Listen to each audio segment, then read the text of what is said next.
मित्रों, यह तो हम जानते हैं कि पृथ्वी पर जन्म लेने वाला कोई भी प्राणी अमर नहीं होता, अर्थात उसे एक ना एक दिन मरना ही होता है। लेकिन क्या आप जानते हैं कि मरने के बाद आत्मा का क्या होता है, या मृत्यु के 24 घंटे के बाद आत्मा अपने घर वापस क्यों आती है और वह कितने दिनों तक अपने घर में रहती है? अगर नहीं जानते तो मैं बता दूं कि इन सभी सवालों का जवाब गरुड़ पुराण में विस्तार से बताया गया है और आज की इस वीडियो में हम आपको यही बताने जा रहे हैं। तो चलिए वीडियो शुरू करते हैं। नमस्कार दोस्तों, एक बार फिर से आपका हमारे YouTube चैनल में बहुत बहुत स्वागत है। गरुड़ पुराण में बताया गया है, जब किसी की मृत्यु हो जाती है तो यमराज के दूत उसकी आत्मा को अपने साथ यमलोक ले जाते हैं, जहां उसके पुण्य और पाप कर्म का लेखा जोखा किया जाता है और फिर 24 घंटे के अंदर यमदूत उस प्राणी की आत्मा को वापस उसके घर छोड़ जाते हैं। यमदूत के द्वारा वापस छोड़ जाने के बाद मृतक की आत्मा अपने परिजनों के बीच ही भटकती रहती है और अपने परिजनों को पुकारती रहती है, लेकिन उसकी आवाज कोई नहीं सुनता।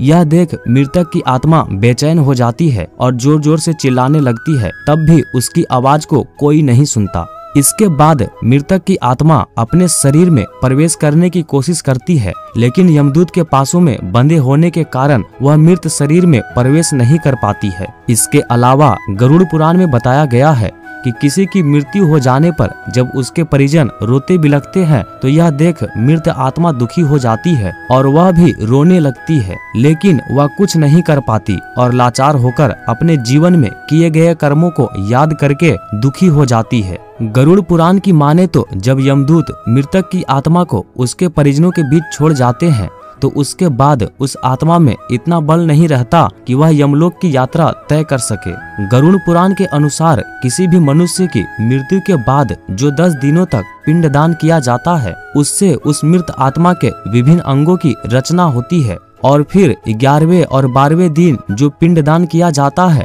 उससे उस मृतक आत्मा के शरीर रूपी मांस और त्वचा का निर्माण होता है। और जब 13वें दिन 13वीं की जाती है और मृतक के नाम से जो पिंड दान किया जाता है, उससे ही वह यमलोक तक की यात्रा तय करती है। अर्थात मृत्यु के पश्चात 13 दिनों तक जो मृत आत्मा के नाम से पिंड दान किया जाता है, उसी से आत्मा को मृत्यु लोक से यमलोक तक जाने का बल मिलता है। मित्रों, इसलिए गरुड़ पुराण में बताया गया है कि जब किसी मनुष्य की मृत्यु हो जाती है तो उसकी आत्मा 13 दिनों तक अपने परिजनों के बीच भटकती रहती है और इसके बाद मृतक की आत्मा मृत्यु लोक से यमलोक की सफर पर निकल पड़ती है, जिसे पूरा करने में 1 साल यानी 12 महीने का वक्त लगता है। मान्यता के अनुसार 13 दिनों तक किया गया पिंडदान इस 1 वर्ष मृतक की आत्मा के लिए भोजन सम्मान होता है। मित्रों, अब आपके मन में सवाल उठ रहा होगा कि अगर किसी मृत आत्मा के निमित्त पिंडदान नहीं किया गया तो क्या होगा? तो मैं आपको बता दूं, इसका भी वर्णन गरुड़ पुराण में विस्तार से किया गया है, जिसके अनुसार जिसमें मृतक आत्मा के नाम से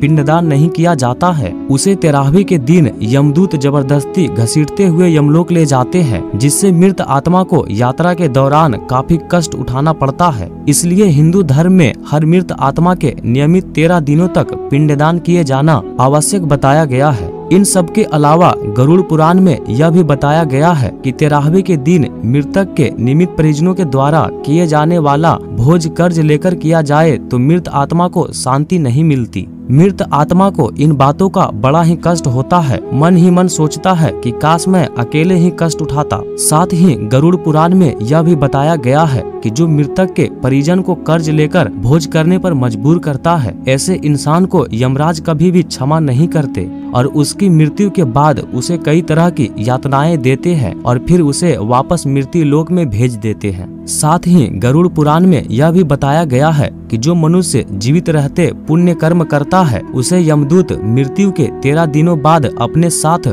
यमलोक ले जाते हैं और ऐसी आत्मा को मृत्यु लोक से यमलोक तक जाने वाले मार्ग में किसी भी तरह का कष्ट नहीं भोगना पड़ता है। वही जो मनुष्य अपने जीवन काल में बुरे कर्म करता है, उसे यमदूत पूरे रास्ते कई तरह की यातनाएं देते हैं, जिससे वह थर थर कांपने लगता है और यमदूतों से बार बार क्षमा मांगता है, लेकिन यमदूत उसे क्षमा नहीं करते। इसके बाद जब पुण्य आत्मा यमलोक पहुंचती है तो यमराज उसे स्वर्गलोक भेज देते हैं, जबकि पापी आत्मा को उसके द्वारा किए गए बुरे कर्मों की सजा भुगतने के लिए नर्क लोक भेज देते हैं और सजा पूर्ण होने के बाद निम्न योनि में मृत्यु लोक भेज देते हैं। मित्रों, उम्मीद करता हूँ कि आपको समझ में आ गया होगा कि आखिर मृत्यु के 24 घंटों के बाद आत्मा अपने घर वापस क्यों